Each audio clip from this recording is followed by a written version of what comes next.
It's Friday, the 28th of June, 2024. Welcome to the Fast 5 Business News by Fear and Greed, where we give you the top 5 business stories you need to know in just 5 minutes. I'm Michael Thompson, and good morning, Sean Aylmer. Good morning, Michael. Sean, 5 stories, 5 minutes. Let's go. Story number 1, bond markets have priced in a 40% chance of a rate hike in August as the fallout from Wednesday's hot inflation figures hits markets and hits sentiment as well. Inflation for the 12 months to the end of May came in at 4%, and underlying inflation, which the Reserve Bank prefers, its preferred measure, came in at 4.4%. A bunch of market economists now expect the next move in rates to not occur until towards the middle of next year, but they're thinking down. National Australia Bank has changed its forecast to May next year, for example. But bond markets, which sold off yesterday, 10-year bonds hit 4.4%. They've now priced in a better than 1 in 3 chance of a rate hike in August. Bond markets are more nimble, maybe flighty than market economists. That explains some of the discrepancies in forecasts. It doesn't mean, though, that bond markets are necessarily wrong. Judo Bank economist Warren Hogan, who was formerly chief economist at ANZ, expects a rate rise in August. The smoky in much of this is what people do with their July 1 tax cuts.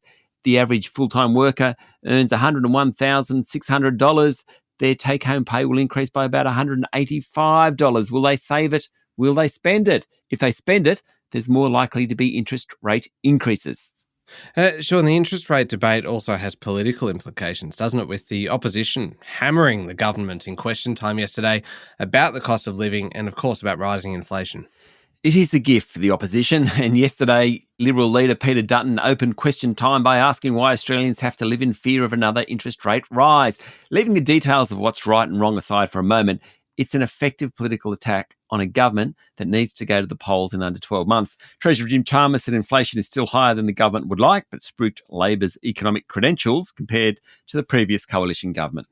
All right, moving on to story number 2 now. And Qatar Airways, one of the world's largest airline groups, is negotiating to take up to a 20% stake in Virgin Australia as plans to list the number 2 carrier drag on.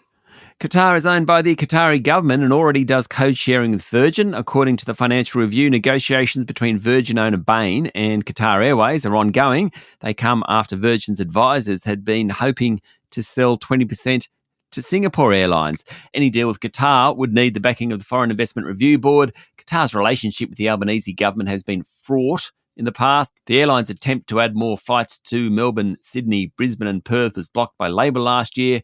Reasons given included the need to protect aviation jobs and help Qantas's investment in new planes deliver good returns. Virgin argued that the decision to block additional flights, which was opposed by several state governments and tourism groups, only helped protect Qantas's market share, particularly on lucrative flights to Europe.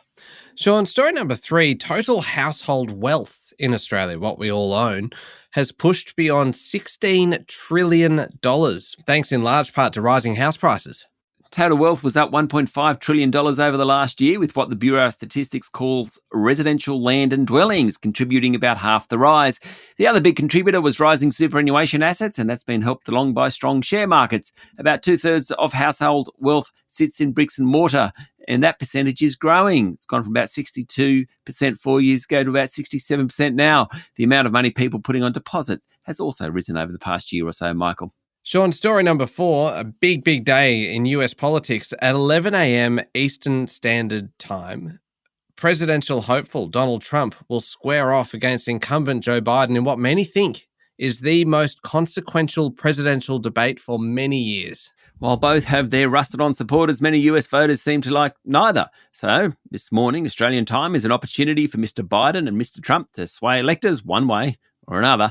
Polls suggest tens of millions of Americans will watch the debate. It's going to be held in CNN studios in Atlanta. No third candidate. The economy, cost of living crisis, Middle East, border security and immigration, abortion rights, age and health of both men, they're all likely to get a run. A few rules. Joe Biden decides which side of the stage he wants to stand on. Donald Trump actually gets the final word. He has the final comment. Perhaps sensibly, the non-speaking candidate's microphone will be muted when his opponent is talking. Last one, Sean. Story number 5. Boeing is under pressure after suggestions that 2 NASA astronauts had become stranded on the International Space Station because of problems encountered by the company's Starliner spacecraft on its long-delayed first crewed flight. NASA and Boeing decided last week to postpone for the second time the return flight of the spacecraft, which docked with the space station on June 6, until an unspecified date in July. Now, Starliner was performing well, the company said, and astronauts Suni Williams and Butch Wilmore could return to Earth at any time if necessary. The delay comes at the worst possible time for Boeing, which is still mired in controversy over the safety culture in its commercial aerospace division. Now, according to a report in the Financial Times, the defence and space business, meanwhile, has been struggling financially, lost about $1.7 billion last year.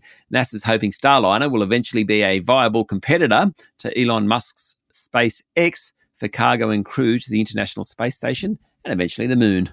Oh, one day the moon. There we go, Sean. 5 stories in 5 minutes. Thank you very much. Thanks, Michael.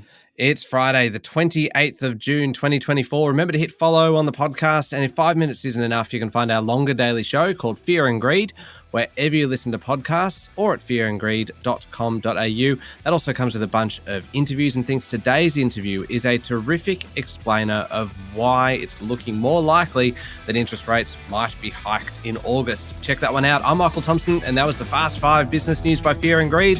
Have a great day.